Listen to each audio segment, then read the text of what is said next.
लेकिन मोदी साहब जो हैं वो ये कह रहे हैं कि मुझे कोई फ़र्क नहीं पड़ता, आप मेरे पे और भी पेनल्टी लगा लें। अगर भारत रूस से तेल लेना बंद नहीं करेगा तो 50 नहीं 10 और लग जाएगा और 500% टैरिफ। तो प्लीज आप ये मत सोचना कि 500% टैरिफ लग गए हैं, ये अभी बातचीत चल रही है मीडिया में। रशिया से तेल नहीं लेना, लेकिन मोदी ने उसकी बात सुनी। मोदी ने तो एक दो दफ़ा सुनने में आया था कि उसकी कॉल तक अटेंड नहीं की। ये इससे पता चलता है कि मोदी को अब ट्रंप की जो ये धमकियां थी ना, उससे कोई फर्क नहीं पड़ता। जो ये इंडिया ने बताया है और तो वो कह रहे हैं कि हमारे पास इकोनॉमिक रिजिलियंस है, आप हम पे बेशक टैरिफ लगा लें। अमेरिका जो है ना, जितना मर्जी चाइना के ऊपर चढ़ाई कर ले, जितना मर्जी दौड़ कर ले, जितना मर्जी इंडिया के ऊपर चढ़ ले, एक दिन वो काबू जरूर आएगा। अब देखें, पहले इंडिया अकेला था, इंडिया के ऊपर पाबंदियां लगाई जा रही थी, इंडिया के ऊपर टैरिफ लगाए जा रहे थे। अब इंडिया अकेला नहीं है, चाइना उसके साथ है, क्योंकि चाइना पे भी पाबंदी लगी। आप समझे इस चीज को चोई साहब। देखें, पहले अमेरिका जो है ना सिर्फ चाइना को डराता था, इंडिया को यूज करने की कोशिश करता था। अब चाइना और इंडिया दोनों जो है ना अमेरिका के दुश्मन हो चुके हैं और अमेरिका इनका दुश्मन हो चुका हुआ है। बात करते हैं इंडिया की करेंसी पे, जो आपने कहा कि वो अपनी करेंसी में ट्रेड करना चाह रहे हैं, उस पे बात करते हैं। इंडिया एक ऐसी इकोनॉमी रखने वाली कंट्री है कि जिसका पैसे की कीमत बहुत स्ट्रॉन्ग है। वो तो अमेरिका को आंखें दिखाने लग गए हैं। तो ट्रम्प चाचू ने फिर से एक बार एक नया हंगामा शुरू कर दिए है, और वो क्या है, उनका कहना है कि भाई भारत उनका कहना मान नहीं रहा है और रसिया से तेल लेना बंद नहीं कर रहा है, लिहाजा हम भारत के ऊपर फिर से 500% टैरिफ लगाने के इरादा करके बैठे हैं। भाई कब तक अमेरिका पेट्रोल रोक लेगा, कब तक अमेरिका कोशिश करेगा? देखें, कोशिश उसकी अब कामयाब होते हुए नजर भी आ रही है, लेकिन जिनके बिजनेस रुक जाते हैं, जिनके कारोबार रुकते हैं, इंडिया इतने बड़े लेवल पे एक्सपोर्ट कर रहा था, उसके मुल्क में पेट्रोल सस्ता था, तो इसी इकोनॉमी डैमेज होगी, ऑब्वियसली डैमेज होगी। जब इतने बड़े लेवल पे उनका पेट्रोल नहीं बिकेगा, इकोनॉमी डैमेज होती है। उसके अलावा उनके एक्सपोर्ट के ऊपर जो मामला तो हो चुके हैं, उनका एक्सपोर्ट सारा रुक गया हुआ है, पाबंदियां लगी हुई हैं उसके ऊपर, तो उसकी वजह से भी इकोनॉमी डैमेज होती है। लेकिन मैं सिर्फ बात ये करना चाह रहा हूँ कि इंडिया और चाइना, इन्हें आप इजी ना ले। चाइना को आप इजी लेते हैं क्या? चाइना उसका कोई मुतबादल नहीं निकालेगा? चाइना बिल्कुल उसके मुतबादल कोई ना कोई चीज पैदा करेगा, निकालेगा, कोई पॉलिसी निकालेगा। इंडिया और चाइना के जब दिमाग आपस में जुड़ेंगे अमेरिका के अगेंस्ट, हो सकता है कि इनकी दोस्ती भी हो जाए। मुझे लगता है कि हो सकता है इनकी दोस्ती भी हो जाए, और जब इनकी दोस्ती हो जाएगी तो अमेरिका के लिए बहुत मुश्किल हो जाएगा। तो अमेरिका होने ही नहीं ना देगा दोस्ती, कोई ना कोई ऐसा इशू क्रिएट कर ही रखेगा इंडिया और चाइना के दरमियान। लेकिन ये भी हमने देखा है कि पाकिस्तान और अमेरिका के भी कुछ रिलेशन खास नहीं थे, लेकिन अब जितनी दोस्ती बढ़ रही है, ऐसा लगता है ट्रंप तो कोई खास मोहब्बत करने लगे हैं पाकिस्तान के प्राइम मिनिस्टर से। साहब, इधर एक बात कहूँ, बुरा ना मनाइएगा, शायद थोड़ी सख्त हो जाए बात। आपने देखा होगा कि जिस दौर में भी अमेरिका ने पाकिस्तान की तारीफें की हैं, जिस दौर में वो पाकिस्तान के साथ खड़ा हुआ है, जिस दौर में वो पाकिस्तान के वजीर आजम की तारीफें करता रहना, यकीन करें या तो वो पाकिस्तान को जंग की तरफ लेके जाता है या पाकिस्तान के ऊपर कोई मुसीबत आती है, क्योंकि वो हमेशा अमेरिका जो है ना उसकी पॉलिसी होती है फायदा उठाने की, और वो फायदा उठाता है। देखें, जिस मुल्क में आज तक अमेरिका घुसा है, आप देखें हिस्ट्री निकाल के देखें, वो मुल्क तबाह बर्बाद हुए हैं या उस मुल्क में जंगें लगी हैं। अब अभी मोदी ने उसको कहा था कि आपने रशिया से तेल नहीं लेना, लेकिन मोदी ने उसकी बात सुनी। मोदी ने तो एक दो दफ़ा सुनने में आया था कि उसकी कॉल तक अटेंड नहीं की।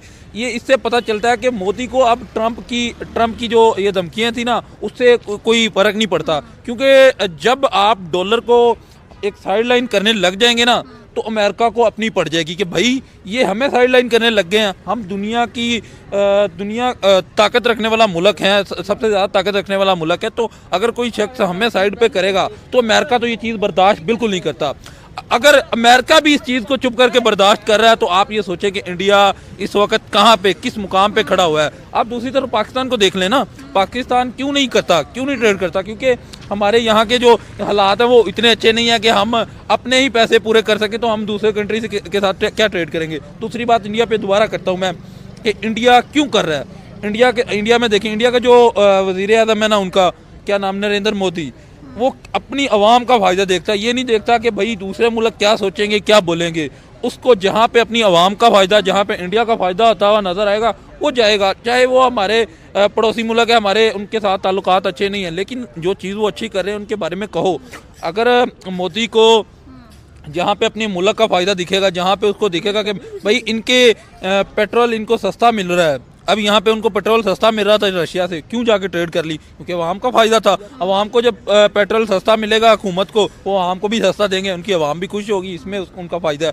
उसके बाद आप गाड़ियों को देख लें, आप जो चीज़ भी देखें, इंडिया हमें तरक्की करती हुई नज़र आ रही है। तो जहाँ पे वो इतनी हमें प्रोग्रेस करती हुई नज़र आएगी तो वो फिर अपने पैसों में ही ट्रेड करेंगे।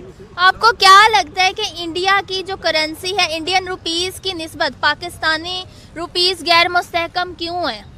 पाकिस्तान के हालात अच्छे नहीं है ना, ये तो हर बच्चा जानता है कि पाकिस्तान खुद कर्जे लेता हुआ नज़र आ रहा है हमें। कभी IMF के पास जाता है, कभी किंग के पास जाता है। अभी रिसेंटली हमने अपनी कौमी एयरलाइन भेज दी। अब यहाँ पे जो लोग कह रहे हैं कि ठीक है अच्छा हुआ, अब स्टेबल हो जाएगी, लेकिन भाई आप एक वाहिद कंट्री बन गई जिनके पास एयरलाइन नहीं है, अपनी कौमी एयरलाइन ही भेज दी है, जिसका एक तैयारा इतने में आता था उतने में पूरी एयरलाइन भेज दी। तो इससे पता चलता है कि हमारी जो मुल्क के हालात है वो इतने स्टेबल नहीं है कि हम दूसरी कंट्रीज़ के साथ अपने पैसों में तजारत करें। आप पहले इतने स्टेबल हों कि आपको दुनिया से कोई चीज़ मांगनी ना पड़े। जब आप इतने स्टेबल हो जाएंगे तब आप दूसरी कंट्रीज़ के साथ ट्रेड अपने पैसों में करने की बात सोचें। अभी आप फिलहाल ये ना कहें कि हम पाकिस्तानी रुपीस में ट्रेड करें, आप फिलहाल ये कोशिश करें कि हमारी जो इकॉनमी है स्टेबल हो और हमें दूसरों से मांगने की ज़रूरत ना पड़े।